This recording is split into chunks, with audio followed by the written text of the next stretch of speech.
C'est un projet qui est déjà dans l'air du temps parce qu'il a une dimension écologique. Je pense qu'il y a plein de gens qui vont venir visiter et puis l'essayer parce qu'il y a beaucoup de choses en plus à voir autour. Ce sera un emblème parce que nous, on redécouvre notre région par un nouveau moyen. J'ai hâte que ce train à Crémaillère soit là.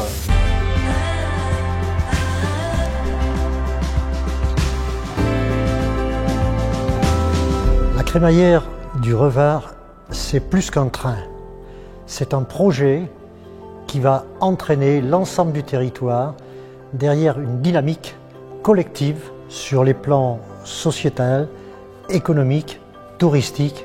C'est un challenge, on peut appeler ça un défi. Donc ce train à crémaillère qui a existé dans le passé a le pouvoir, uniquement par sa réhabilitation, de fédérer notre territoire.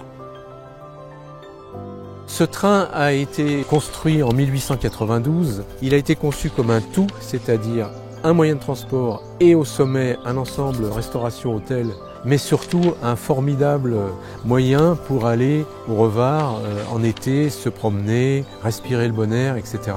Dans les années 1908, le train s'est ouvert aussi au sport d'hiver, ce qui a permis au Revard d'être la première station de sport d'hiver de France. Il fallait à peu près 1h15 pour monter jusqu'au sommet du Revard, avec une ligne qui était remarquable, qui existe encore. Il n'y a plus la ligne même, il y a le tracé, avec des ouvrages d'art, il y a 2 tunnels, il y a un viaduc en courbe. Et cette ligne, elle a fonctionné parfaitement jusqu'en 1920. Et en 1920, cette société suisse, elle a vendu à un monsieur qui promettait monts et merveilles pour la mise en valeur du Revard, si bien qu'en 1924, il a tout vendu à la compagnie PLM. PLM a fonctionné avec cette voie jusqu'en 1934. Aujourd'hui, le tracé existe encore.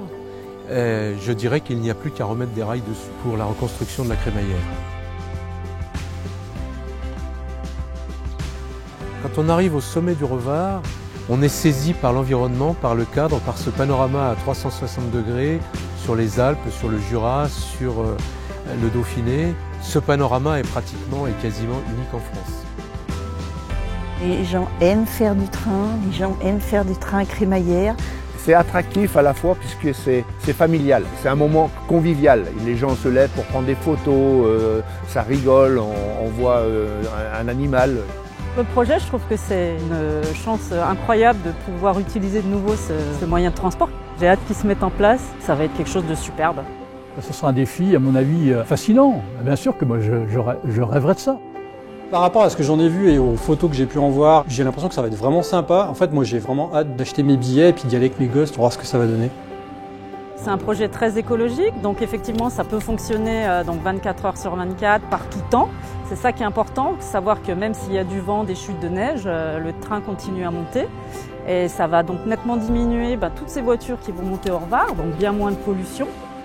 La crémaillère est indispensable comme attrait touristique. C'est un élément qui doit faire venir des touristes. Le tourisme a baissé, les curistes ont baissé, donc tant sur le plan touristique, économique, c'est une opération qui nous semble valable à nous. Je pense que ce serait un moyen de faire rayonner la commune d'Aix-les-Bains et ses alentours, de ce point de vue du coup économique, avec toute une attractivité au niveau des touristes, et puis de faire revivre aussi notre commune. C'est un investissement qui est à la fois passionnel, certes, mais rationnel également. Accessible donc à tous les habitants, ils auront le statut d'actionnaire, c'est-à-dire de propriétaire du train. Le train à crémaillère du Revard, c'est un moyen de faire rayonner un symbole et de remettre en lumière tout un territoire. C'est un projet fédérateur pour le territoire, c'est un projet collectif pour les Aixois, pour la région aixoise. Chacun pourra être acteur du futur de son territoire avec ce projet.